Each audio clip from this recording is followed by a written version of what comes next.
1857 की क्रांति होने की बहुत सी कारण थी, जिसमें से कुछ महत्वपूर्ण कारण के बारे में जानकारी प्राप्त करेंगे। 1.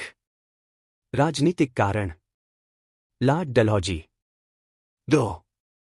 आर्थिक कारण। 3. धार्मिक कारण। 4. सामाजिक कारण। 5. सैनिक कारण। 6. तकनीकी कारण। 7. तत्कालीन कारण, जिसमें सबसे इंपॉर्टेंट तत्कालीन कारण था। दिसंबर 1856 ईस्वी में अंग्रेज ने ब्राउन बेसफील्ड राइफल के स्थान पर एक नई प्रकार की राइफल एनफील्ड राइफल को लाया गया। इस कारतूस को चलाने के लिए हिंदू और मुस्लिम जवान को दिया जाता था। इसमें अफवाह यह उड़ गया था कि हिंदू जवान को दिया जाने वाला कारतूस पर गाय की चर्बी और मुस्लिम जवान को दिया जाने वाला कारतूस पर सूअर की चर्बी लगाकर दिया जाता था, जिसे मुंह से खोलना पड़ता था, जिससे दोनों का धर्म भ्रष्ट होता था। इस क्रांति का सबसे प्रमुख कारण चर्बी वाले कारतूस था। बंगाल के बैरकपुर छावनी के 34वीं नेटिव इन्फेंट्री के जवान मंगल पांडे ने इन कारतूस को चलाने से मना कर दिया, लेकिन मंगल पांडे को इस कारतूस को चलाने के लिए दबाव बनाया गया, जिसके कारण मंगल पांडे ने अंग्रेजी अधिकारी लेफ्टिनेंट बाग और लेफ्टिनेंट ह्यूमस को 29 मार्च 1857 में गोली मारकर हत्या कर दिया, जिसके कारण मंगल पांडे को 8 अप्रैल 1857 ईस्वी में बंगाल के बैरकपुर छावनी में फांसी दे दिया गया। मंगल पांडे उत्तर प्रदेश के बलिया के रहने वाला था, जिसके कारण सभी सैनिकों में विद्रोह करने की भावना जगी। सैनिकों ने 30 मई 1857 को विद्रोह करने का दिन निर्धारित किया और कमल के फूल एवं रोटी के द्वारा संदेश को घर घर फैलाया गया।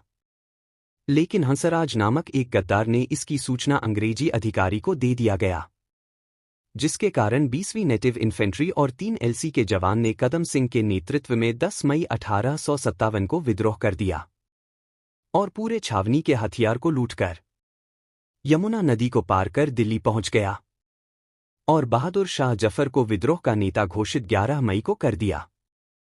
लेकिन बहादुर शाह जफर वृद्ध होने के कारण लड़ने योग्य नहीं था, लेकिन उसका सेनापति बख्त खां ने 12 मई को विद्रोह की शुरुआत हुई। उसके अगले दिन यानी 13 मई को बख्त खां युद्ध स्थल में ही मारा गया और अंग्रेजी सेनापति निकलसन भी युद्ध स्थल दिल्ली में मारा गया और दिल्ली से विद्रोह को अंग्रेजी सेनापति हडसन के द्वारा 21 सितंबर 1857 को विद्रोह दिल्ली से दबा दिया गया, जिसके बाद बहादुर शाह जफर को खोजा गया। लेकिन बहादुर शाह जफर हुमायूं की मकबरा में जाकर छुप गया, लेकिन उसकी पत्नी जीनत महल ने अंग्रेजी अधिकारी को बहादुर शाह जफर के बारे जानकारी दे दिया गया। इसके बाद बहादुर शाह जफर को दिल्ली की खूनी दरबार में लाया गया और उसके सामने ही उसके 2 पुत्र मिर्जा मुगल और मिर्जा ख्वाजा एवं एक पोता अब्बुबक को गोली मारकर कर हत्या कर दिया, जिसके बाद बहादुर शाह जफर और उसके पत्नी जीनत महल को निर्वासित कर रंगून भेज दिया गया। रंगून में ही बहादुर शाह जफर को 1862 ईस्वी में इनकी मृत्यु हो गया। बहादुर शाह जफर के कब्र पर यह लिखा था कि बहादुर शाह जफर एक ऐसा बदनसीब था जिसको अपने मातृभूमि की 2 गज भूमि भी नसीब नहीं हुआ।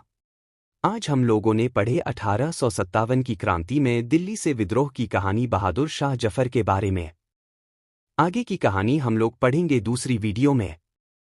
आप लोगों को यह कहानी कैसी लगी कमेंट में बताइए। आप लोग भी कहानी सुनकर भारतीय स्वतंत्रता संग्राम के प्रश्न को हल कर सकते हैं।